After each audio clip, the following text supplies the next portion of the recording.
Welcome to Wallace on Wire. Today we're talking about Zaid's decisive warning to UMNO leadership. And it is a decisive one. We're looking at an incredibly critical moment for the Unity Government Coalition. Absolutely. Zaid Ibrahim, who is, a very senior and prominent figure within the United Malays National Organization, he's put out this public appeal. Right, directly to the party chairman, Ahmad Zahid Hamidi. Exactly. And the message is, well, it's stark. He's saying UMNO and Barisan Nasional simply cannot afford to stay in this government.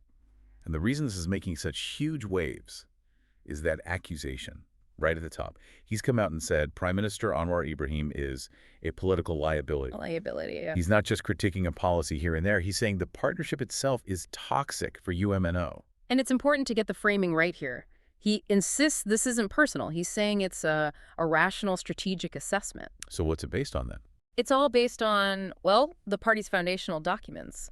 The UMNO party constitution, national interests, and, the long-term survival of the party. It's a very calculated move. Okay, so let's dig into that constitutional argument right away, because that seems to be the foundation for everything else. He's claiming the government's policies directly contradict what UMNO stands for. That's the core of it. He points to two specific mandates in the Constitution. The first is Article 3.1. Which is about what? That one mandates defending national independence and sovereignty.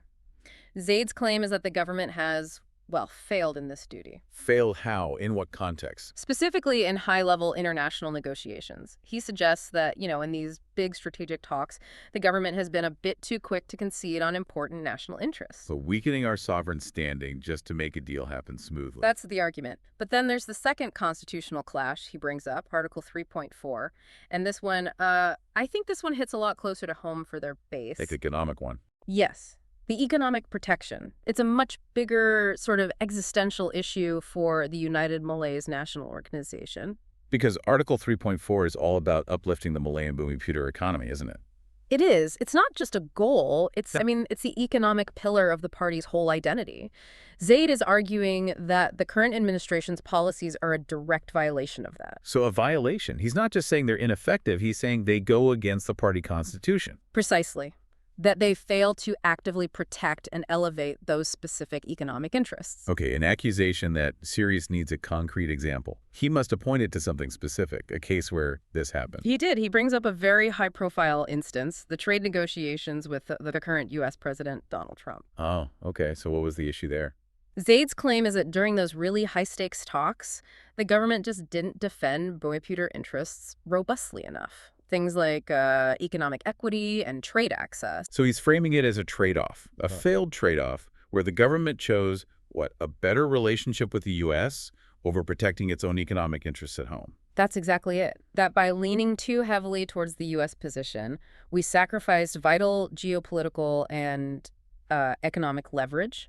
So it's not just a policy critique, it's an accusation that they're negotiating from a position of weakness. Which is a fundamental challenge to the Prime Minister. So when you, as a listener, look at these big international negotiations, do you feel national interests are being strongly defended?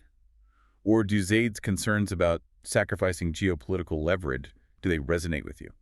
It's a tough question, and Zaid's argument really gets traction there. But let's shift from foreign policy back to internal governance, because his critique is just as sharp. Yeah. He focuses on unresolved issues around judicial system interference and allegations of abuse of power. Things he believes the Prime Minister was supposed to reform, right? Exactly. Yeah. He sees them as these fundamental problems that Anwar Ibrahim has just failed to address, despite promising to. And this is where it gets really sensitive, with the state machinery. Zaid doesn't just say he failed to reform. He alleges that the judiciary and enforcement agencies are being used as political tools. He does, and he specifically names the Malaysian Anti-Corruption Commission. That's an incredibly serious charge, to suggest these agencies are being weaponized against rivals. It strikes right at the heart of institutional integrity. And if you connect that to the broader picture, he also brings up regional diplomacy. Don't tell me this is about MA63. It is. The 1963 Malaysia Agreement. He's really not happy with how those negotiations are being handled. So for anyone who might not be super familiar, MA63 is the agreement that defines the relationship, the rights, and autonomy for Sabah and Sarawak, right? That's right. It covers everything from oil revenue to administrative control. Zaid's claim is that because of weak bargaining from the federal side, the interests of peninsular Malaysia are being watered down. I see. And if he can make that argument stick, it hurts UMNO's campaigning ability, especially in Borneo, but it also chips away at the government's mandate across the whole country. Absolutely. The perception of weak federal leadership has serious long-term consequences. So we've got foreign policy, judicial integrity, regional diplomacy. But what about the political fallout? The voters. He mentioned a specific group, He did, and this is fascinating. He points to the erosion of support from the Chinese community. which suggests he thinks the unity government is failing at its core mission of being, well, a unity government. Exactly. A coalition like this relies on broad, multi-ethnic support. His calculation is that UMNO's association with this administration is actively alienating key non-Malay voters. And if the Chinese community is pulling back, that signals a pretty big crisis of confidence in the whole project. It makes the coalition feel less about unity and more polarized. Which brings us to the ultimate question for the United Malays National Organization then, the existential threat. If his assessment is even partly correct, what's the risk if they stay? The political danger he warns about is devastatingly clear. He says continuing this will lead to severe setbacks for UMNO and Barisan Nasional in the upcoming 16th general election, GE16. So he's not just predicting a loss. He's saying the coalition itself is making UMNO politically toxic. Toxic to the core Malay voters they absolutely need to survive, yes. And this isn't some far-off threat, is it? He points to more immediate flashpoints. That's right. He's talking about the tight upcoming state elections. He flags Malacca and Johor specifically. Two traditional UMNO strongholds. Exactly. They're crucial political battlegrounds. If UMNO performs poorly there while still in this government, the political cost would be catastrophic. It would basically prove his entire point. But hold on, is his assessment necessarily accurate? I mean, couldn't this conclusion that it's detrimental to bet the party's future on this prime minister just be high-stakes maneuvering? That is the critical lens you have to apply, yes. Maybe it's just about his faction trying to gain power before the next big vote? It could be. While the issues he raises are genuine political topics, the timing and the urgency, it suggests he's trying to maximize internal pressure on Zahid Hamidi right now. So his calculation is that the risk of staying is now bigger than the risk of breaking up the government. He sees the association with the Prime Minister as a poison pill for UMNO's future. That's the bottom line.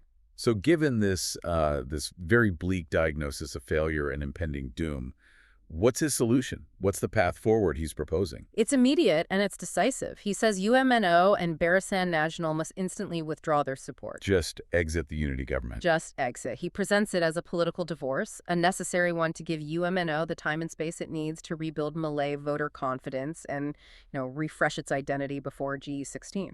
This is truly high stakes. You have a senior party figure openly calling for the collapse of the government. And he's basing it on constitutional breaches like Article 3.1 on sovereignty and 3.4 on the Bumiputra economy, concerns over the Malaysian Anti-Corruption Commission, and these very real electoral threats in places like Malacca and Johor. It's the framing that's so powerful, isn't it? He's not just arguing over cabinet posts. He's saying this partnership violates the party's founding documents. It's a charge of internal betrayal. It forces the leadership to respond. So let me ask you this directly and ask our listeners too. Do you believe Zaid Ibrahim's political calculus is accurate, especially about the next few state elections? If UMNO leaves, do they really regain that voter confidence, or do they just create more instability for everyone? It's a huge gamble. Is this really about principles and rebuilding, or is it just high-stakes political maneuvering to realign power? I think the conflict really highlights this deep internal tension that goes beyond day-to-day politics. The question it forces is, how long can a political marriage survive when one partner is publicly claiming the other violates their core constitutional mandate? That's the real test for this government going forward. Remember to like and subscribe for more videos like this.